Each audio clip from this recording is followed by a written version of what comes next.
दोस्तों, अगर कोई इंसान किसी मजलूम पर जुल्म करता है तो कुदरत भी खामोश नहीं बैठती। आज हम आपको एक ऐसी औरत के बारे में बताएंगे जो अपनी बच्ची पर जुल्म करती थी। उसके बाद उस औरत के साथ क्या होता है। जब ये औरत अपनी छोटी सी बच्ची को आग में जलाने वाली होती है, फिर उस औरत के साथ जो हुआ सुनकर आप हैरान रह जाएंगे।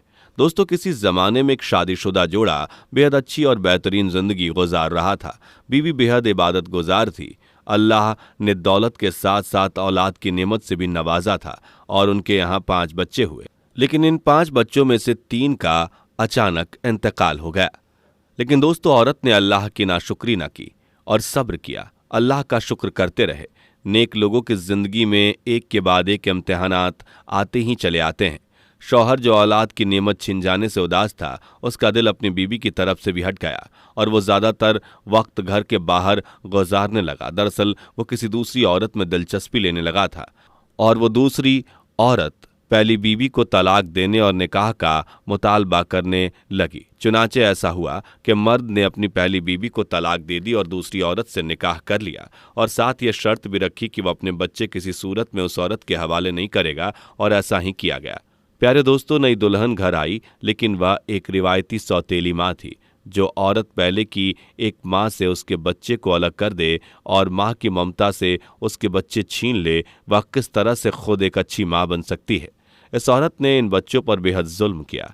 इनको घर में बर्दाश्त न करती। मोहल्ले वाले सारा दिन बच्चों की चीख पुकार की आवाज़ सुनते। मोहल्ले के चंद बुजुर्ग ने इस आदमी के बेटे को करीब के मदरसे में दाखिला करवा दिया और वहाँ वो तालीम हासिल करने लगा और सौतेली माँ के जुल्म से भी बच गया, जबकि बेटी अपनी सौतेली माँ के पास ही रहती थी। इस मासूम से पूरे घर का काम लिया जाता था। बच्ची से अगर कुछ भी गलती हो जाती तो पूरा मोहल्ला इस बच्ची की आहें और सिसकियाँ सुनता था। पड़ोसी इस औरत को अल्लाह का खौफ दिलाते, मगर इसके कानों पर जूं तक नहीं रेंगती और वह जुल्म पर जुल्म किए जाती थी। प्यारे दोस्तों, इन बच्चों का वालिद सब कुछ देखता तो रहता, मगर फिर भी अनजान बना बैठा था।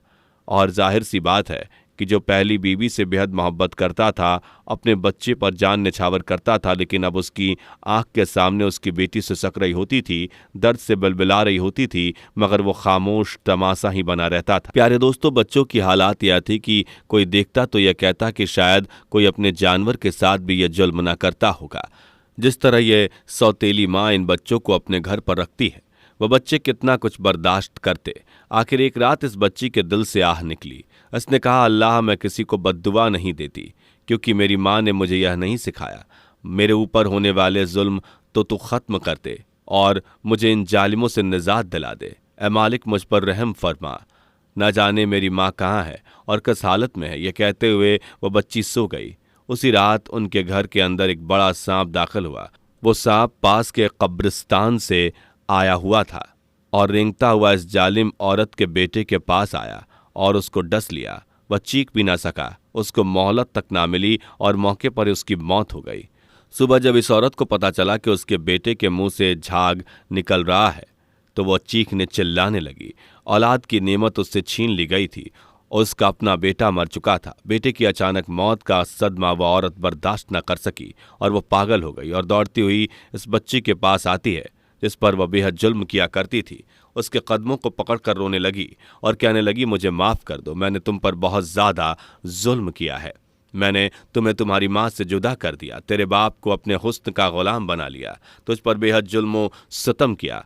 आज कुदरत ने मुझे सजा दे दी, मुझसे मेरा बेटा छीन लिया गया, मेरे बेटे को पानी मांगने तक की मोहलत ना मिली, तुम मुझे माफ़ कर दो। यह कहते हुए वह औरत बेहोश हो गई। फौरन उसको अस्पताल ले जाया गया। डॉक्टर ने बताया कि इस औरत का इंतकाल हो गया है।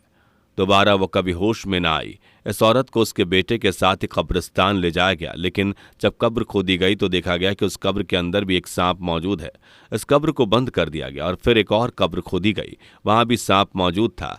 जब तीसरी बार कब्र खोदी गई तो उसमें भी सांप मौजूद था। चुनाचे लोगों ने उसको उठाकर कब्र के अंदर डाल दिया और इसकी कब्र को बंद कर दिया।